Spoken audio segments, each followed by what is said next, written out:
AT dinner. My husband's ex smirked. I can give you a baby. Your wife can't. He looked at me, waiting for tears. I smiled and said, follow your heart. Next morning, I called my lawyer. But what happened next, no one expected. Collision. My name is Claire Bennett. I am 35 years old. I used to believe endurance was courage, that staying, smiling, smoothing things over was what made a marriage survive. I learned the truth the night Brooklyn planted a knife on our dinner table and called it a compliment. She leaned across the linen and touched Miles's arm like it was always hers to touch. Her voice was soft and rehearsed. If you want a baby, she said casually, as if she were offering a taxi ride, I can give you one. Your wife isn't capable of it. He turned to me waiting for my collapse. He wanted drama.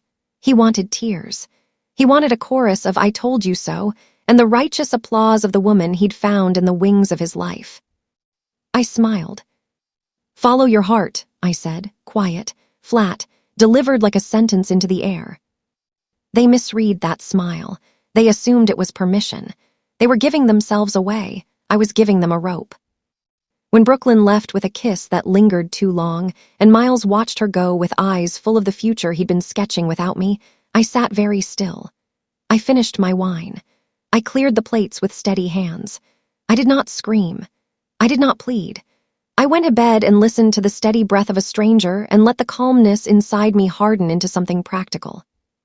At dawn, I sat in my car outside the lawyer's office and answered the question before anyone asked it. Are you sure? They said, like certainty was still negotiable. Yes, I said, completely. They expected a meltdown. They got a plan. Revenge, I decided, would not be messy. It would be surgical. You must understand. I didn't wake up one morning and decide to break a life apart because I was hurt. By then, 6 months crammed with phone whispers, closeted meetings, the small thefts of attention and fidelity, I had collected evidence. The late nights in the office that coincided with Brooklyn's gallery openings. The texts that lit up his phone with language he never used with me. The receipts for lunches at restaurants he never mentioned. The small bills, the shared subscriptions, the calendar invites that contradicted his stories. I had been ignoring the pattern because hope and habit make a hard bed. Hope is sticky. Habit feels like safety. But when she crossed my table and offered him what we had failed to make, I stopped rationing my disbelief. I stopped making excuses. I decided to be very bad at forgiving. For 2 weeks, I moved like a woman with the world's patience. I smiled at his jokes as if nothing was burning. I pretended to be accommodating when he spoke of future trips with Brooklyn and the idea he'd planted in his head that we'd redefine our arrangement because life is different now. He called me dramatic. He sent long texts about compromise and growth. He borrowed my car and left it with lipstick on the seat. He thought he'd outmaneuvered me by normalizing the betrayal. He didn't know the dossier growing in my locked drive.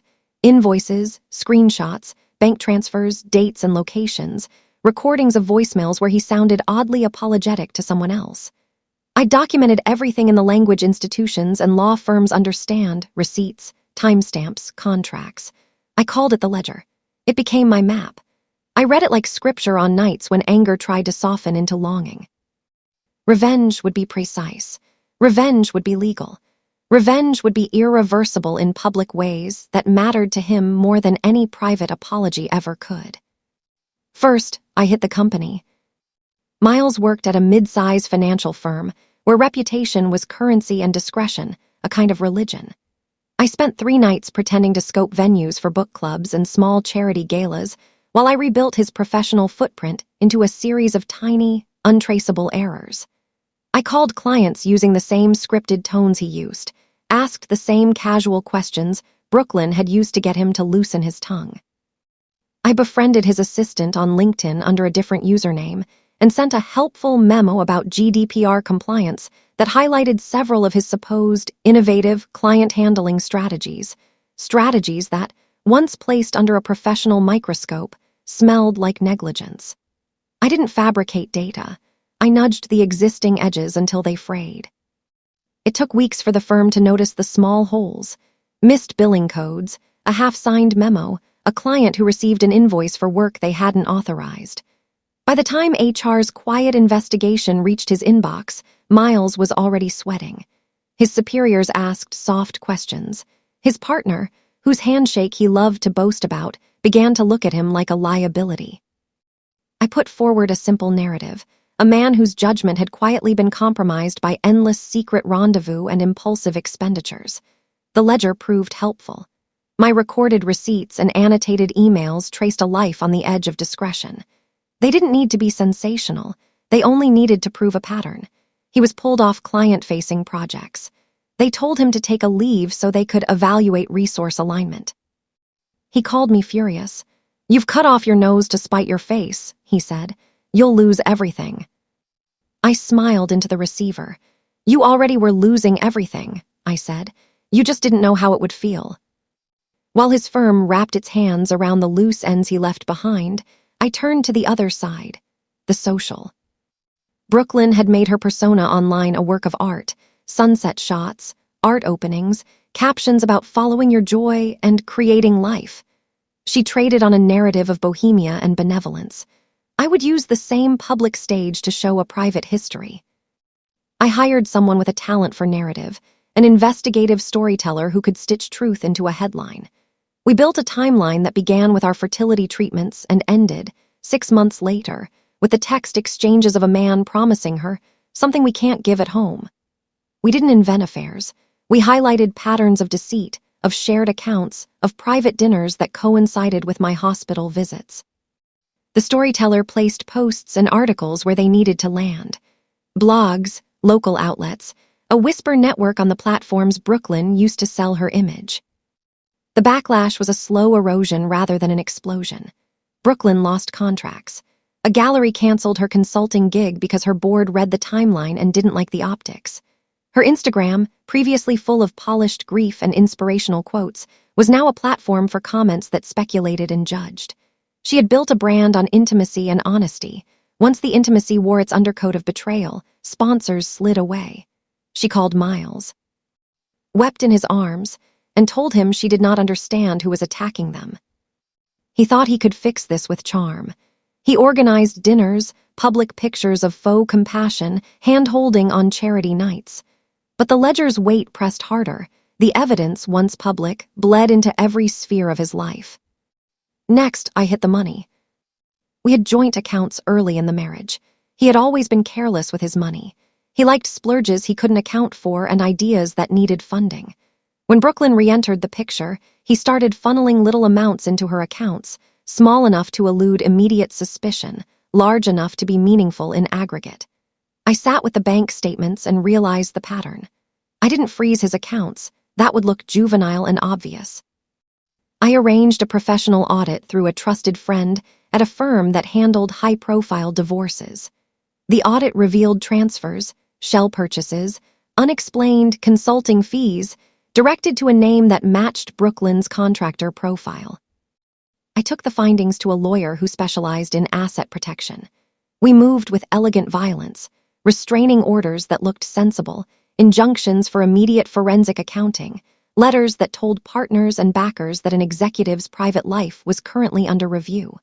The firm that had once praised Miles's ambition began to measure risk with a stricter hand. Investors who had loved his charm began to ask for reassurances. Contracts in the pipeline stalled. Due diligence stretched into a net that caught everything he had been dangling behind his smile. I never broke a law. I never forged a signature. I simply exposed what he thought the darkness could hide. The net I cast was legal paper, restrictive clauses, compliance flags, public statements from institutions that would not tolerate scandal. It was, in its way, a slow public execution of reputation, yes, but also of options. Meanwhile, I cultivated a different life. I moved into a small apartment with a skylight and a table that still remembered candlelight, but not the hands that had once gripped plates with cruelty. I reacquainted myself with the parts of me that had nothing to do with motherhood or accommodation. I called old friends. I taught myself to build furniture with steady hands. I ran until my lungs felt like they belonged only to me.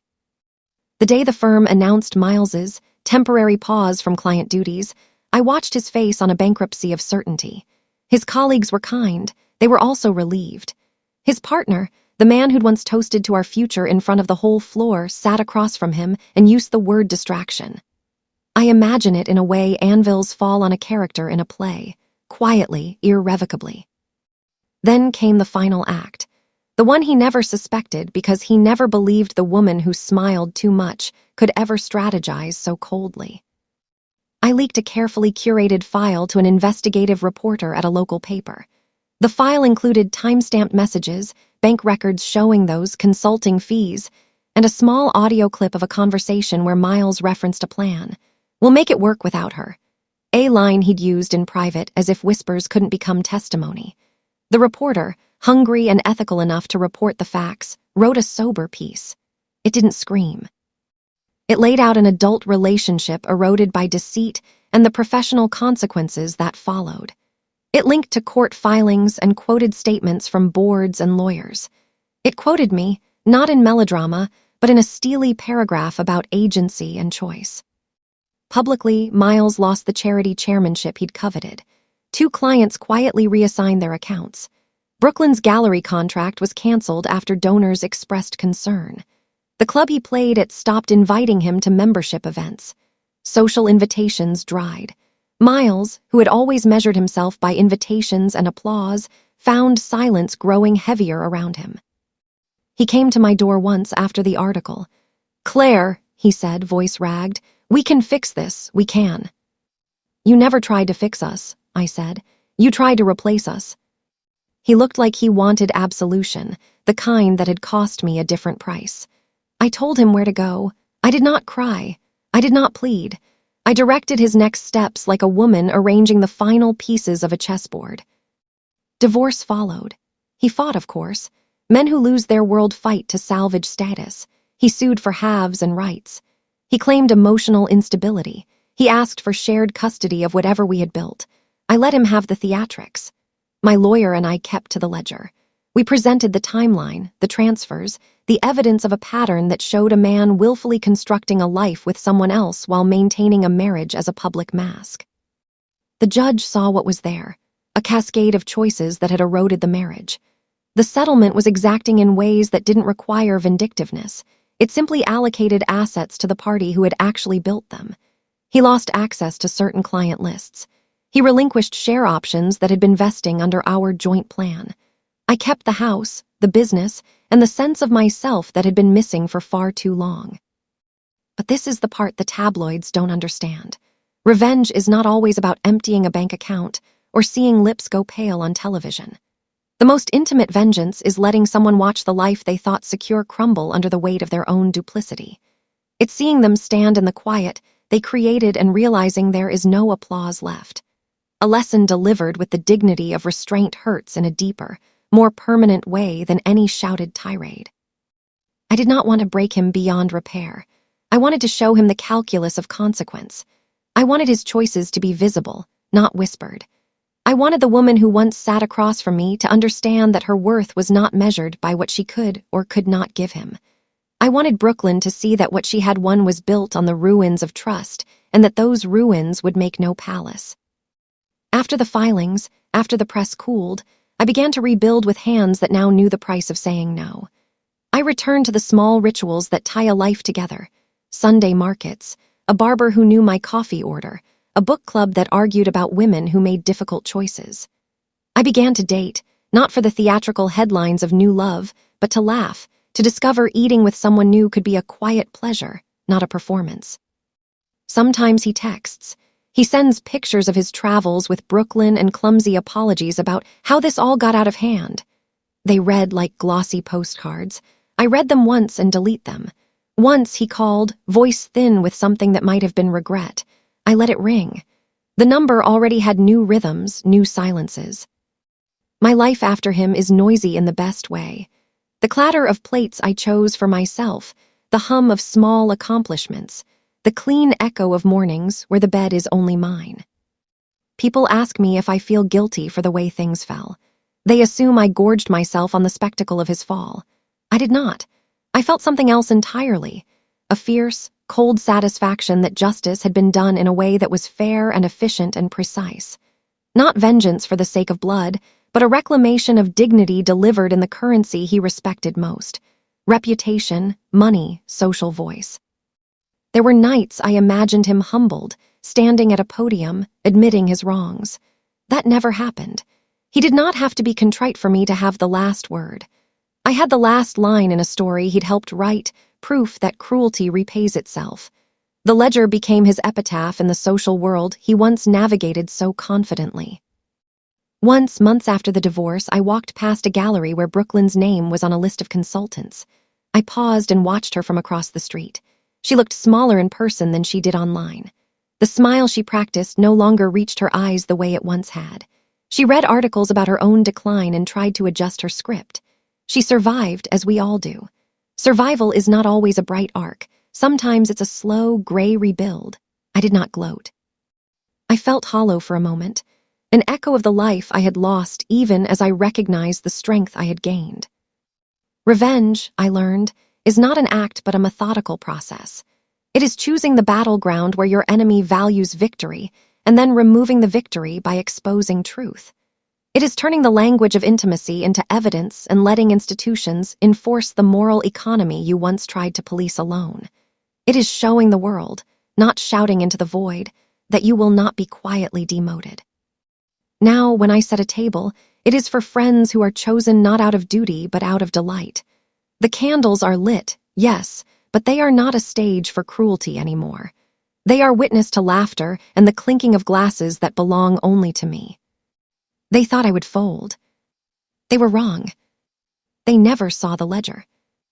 They never saw the hands that kept the pages turning.